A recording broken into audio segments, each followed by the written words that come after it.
When George Lucas created the original Star Wars movie, he defined a clear idea of who the good and bad guys were.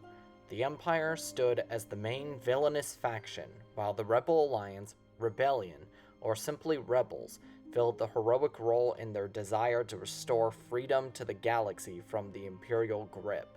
This stemmed from George's desire to have the conflict of the original film be an allegory to the Vietnam War, with the rebels ironically representing the Viet Cong fighters.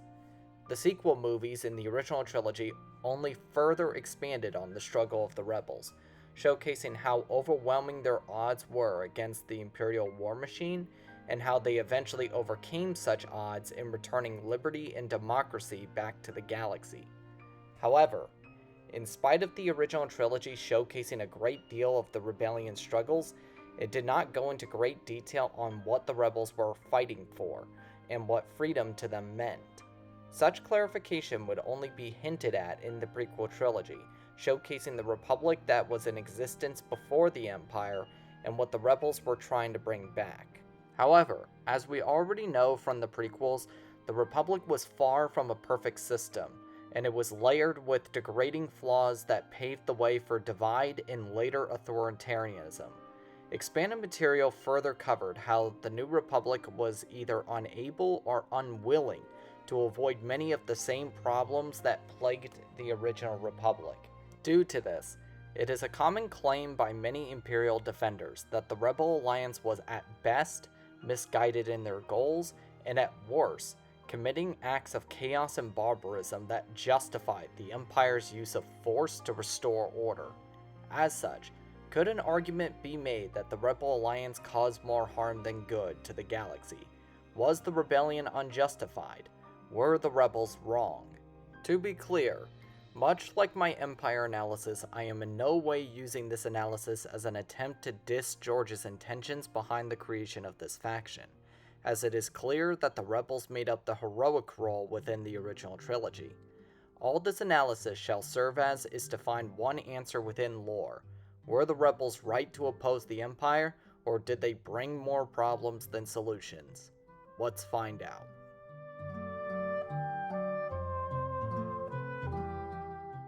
While the origin of the rebellion is murky due to the many different insurgencies, resistance groups, and rebel cells that oppose the Empire, its earliest foundations were seen in 19 BBY from the Delegation of 2000, which was a coalition of senators that were dedicated to reversing the Republic's increasing authoritarianism under Chancellor Palpatine's emergency powers. Following the rise of the Galactic Empire and the arrest of many delegation members, remaining members such as Bail Organa, Mon Mothma, and Gar Ben Iblis came together to politically oppose the Empire covertly until they had gained enough willing fighters and resources, and as of 2 BBY, formed the Alliance to Restore the Republic, which stood on the ideals and goals of bringing back the Republic from what they saw as an illegitimate transformation by Emperor Palpatine. Much like the Confederacy of Independent Systems, the Rebel Alliance began as an allied coalition of political interests and rebel cells that were only loosely unified in opposition to the Galactic Empire. However, it quickly unified under a more centralized ideological platform, and by the time of the Galactic Civil War, the ideology of the Alliance was clearly defined by its leaders. Its ideology was personified through its evolved successors, the Alliance of Free Planets and the New Republic itself. Given that the Rebel Alliance's goal was to ultimately restore the Republic of old, specifically through violent revolution against the Empire, it was no accident that most of their ideology directly overlapped with the Republic's ideology, and how they were fundamentally opposed to imperial ideology. Much like the Old Republic, the Rebel Alliance built its ideology to promote democratic principles. However, in spite of sharing ideological roots, the Alliance was not counting on the New Republic being a simple clone of the Old, and specifically had treaties which promised a constitutional convention to member systems after the Empire was overthrown. As a direct contrast to the Galactic Empire, the Rebel Alliance had aimed for the New Republic to return to pluralism and decentralization, arguably to an even greater extreme than the original Galactic Republic. They also ensured for the Senate to be restored, though different in which corporate powers would no longer hold representation in it. The Alliance also brought about for the New Republic to have a weaker executive and judicial branch, and instead was concentrated in a large legislative body. While they lacked a central economic ideology, it was largely agreed upon that corporate powers were to be reduced. Finally, the Alliance aimed to eliminate or at the very least significantly reduce human high culture.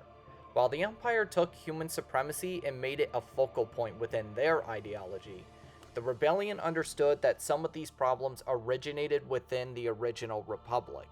They also came to understand that the internal divides between humans and aliens partially contributed to the Separatist crisis and later the Clone Wars. To ensure that such mistakes were not repeated, the Rebellion stood in direct promotion for egalitarian values. However, while these were the official principles that made up the building blocks of the Alliance to restore the Republic, the Rebel Alliance itself did not hold a monopoly on rebel ideals. Much like the Separatists during the Separatist Crisis and Clone Wars, while the Central Alliance structure was the key focal point in defending the overall goals of the Alliance to restore the Republic, other subgroups with differing and in some cases conflicting agendas did also take hold within the rebellion. Before the Galactic Civil War, most rebels existed within individual cells that contained differing motives towards opposing the Galactic Empire. For some, opposition towards the Empire was driven by protecting them and their group from persecution or even annihilation. For others, it would be getting revenge for previous Imperial atrocities. Some held early intentions in restoring the Republic, and some were even composed of ex-separatists that were driven to remove a system worse than the Republic before it. While all these groups were loosely unified in their opposition towards the Empire, how such measures were taken into doing so was a point of contention both before and during the Alliance's official formation. After enough time, these divides led to fracturings within the Rebel Alliance. To cover two major ones, first is Garm Bel Iblis's movement within Legends. Garm Bel Iblis originally began as a founding member within the Alliance to restore the Republic, alongside Bail Organa and Mon Mothma, pledging fleets of ships to support the Rebellion's navy. Although the three were unified in their proclaimed goal of overthrowing the Empire and establishing the New Republic, Iblis differed from Mothma in how such measures should be taken. While Mon Mothma was much more focused on the political image of the Alliance, Garm was first and foremost a militant, who advocated for the Alliance to more frequently make military strikes against the Empire. Another point of contention was within their treatment of surviving Separatists. Contrary to Bail Organa and Mon Mothma, Garm Bel Iblis took no issue in recruiting Separatists into the Rebel Alliance under the condition they had not previously committed any war crimes during the Clone Wars. His reasoning for this stemmed from his pragmatic priority in gaining manpower, on top of noting that the Alliance had found a place for groups that sought their own region's independence, a goal that would have been called separatism just a few years before. While these differences could generate dispute, their earlier years saw Iblis's differences complement Mothma well, with Bail Organa often serving as a mediator between the two.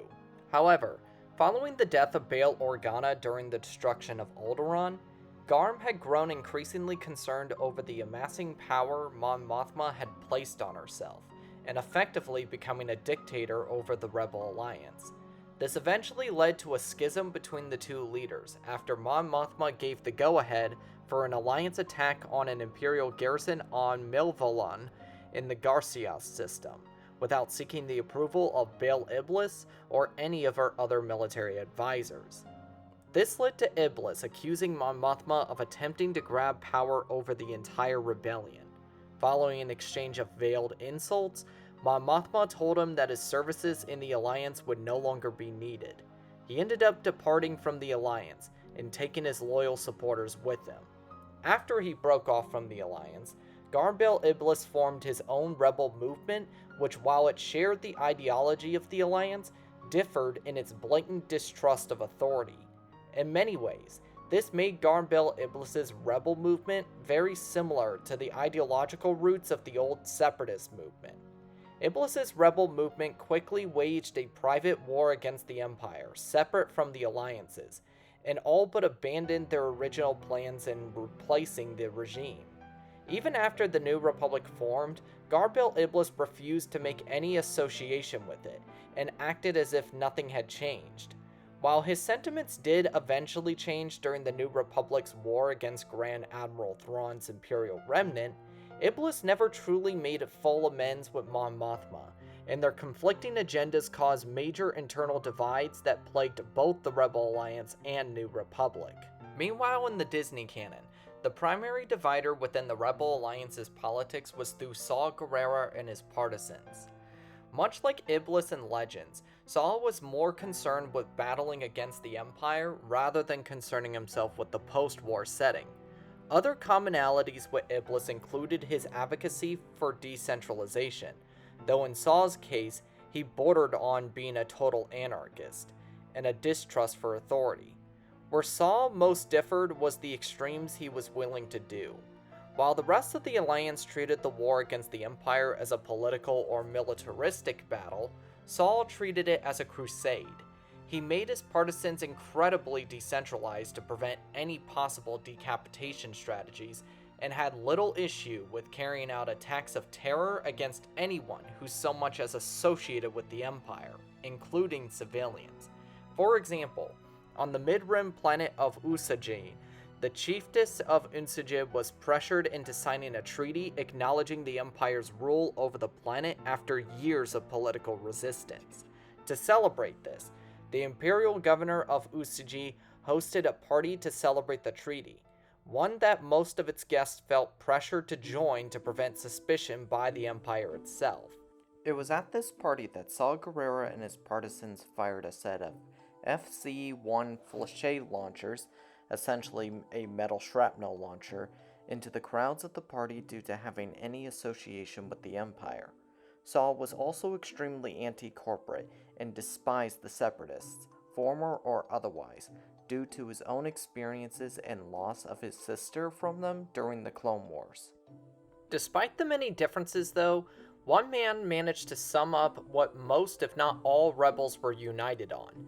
Nemec spelt this out in his incomplete manifesto that he gifted towards Cassian Andor. To quote the statement, "There will be times when the struggle seems impossible. I know this already. Alone, unsure, dwarfed by the scale of the enemy. Remember this. Freedom is a pure idea. It occurs spontaneously and without instruction. Random acts of insurrection are occurring constantly throughout the galaxy. There are whole armies, battalions that have no idea that they've already enlisted in the cause. Remember that the frontier of the rebellion is everywhere, and even the smallest act of insurrection pushes our lines forward. And then remember this. The Imperial need for control is so desperate because it is so unnatural. Tyranny requires constant effort. It breaks. It leaks. Authority is brittle. Oppression is the mask of fear. Remember that. And know this. The day will come when all these skirmishes and battles, these moments of defiance will have flooded the banks of the Empire's authority, and then there will be one too many. One single thing will break the siege. Remember this. Try.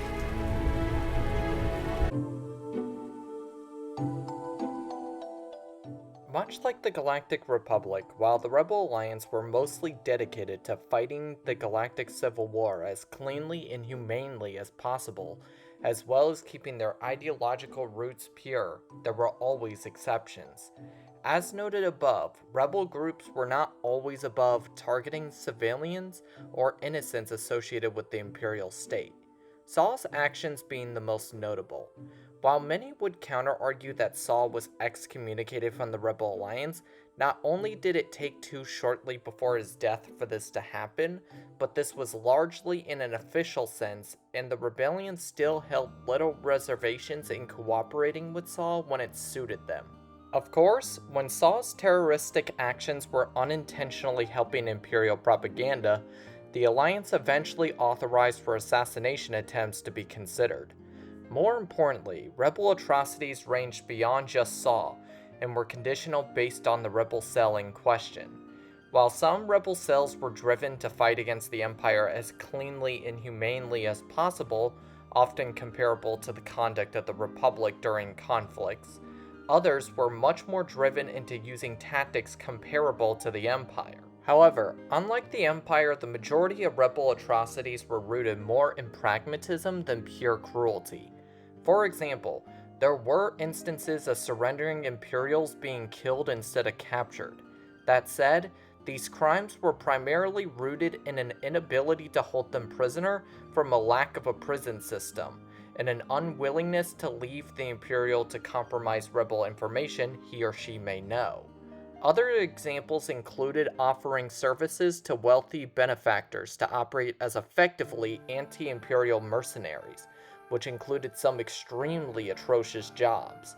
There were also cells that condoned the use of underground torture for information extraction, and at one point, the Alliance had even attempted to destroy Cloud City to prevent Imperial takeover, which could have potentially costed thousands of lives. The personification of the rebellion's pragmatic atrocities came in the form of Luthen Rael. As showcased in the Andor series, Luthen was no stranger to leading a double identity, committing political and strategic assassinations, spreading acts of terrorism, terminating informants, and orchestrating Imperial crackdowns. Unlike Guerrera, though, Luthen held self-awareness to the immorality of his actions and did not attempt to excuse himself for committing them. Instead, he consciously mantled himself as effectively the rebellion's dark and shadow leader, one who would never be thanked or recognized in a positive light. When asked what he gave up to be who he was, he replied with this: calm, kindness, kinship, love. I've given up all chance at inner peace. I made my mind a sunless space. I share my dreams with ghosts. I wake up every day to an equation I wrote 15 years ago from which there's only one conclusion. I'm damned for what I do. My anger, my ego, my unwillingness to yield, my eagerness to fight, they set me on a path from which there's no escape. I yearn to be a savior against injustice without contemplating the cost, and by the time I look down, there's no longer any ground beneath my feet. What is my sacrifice? I'm condemned to use the tools of my enemy to defeat them. I burn my decency for someone else's future. I burn my life to make a sunrise that I know I'll never see.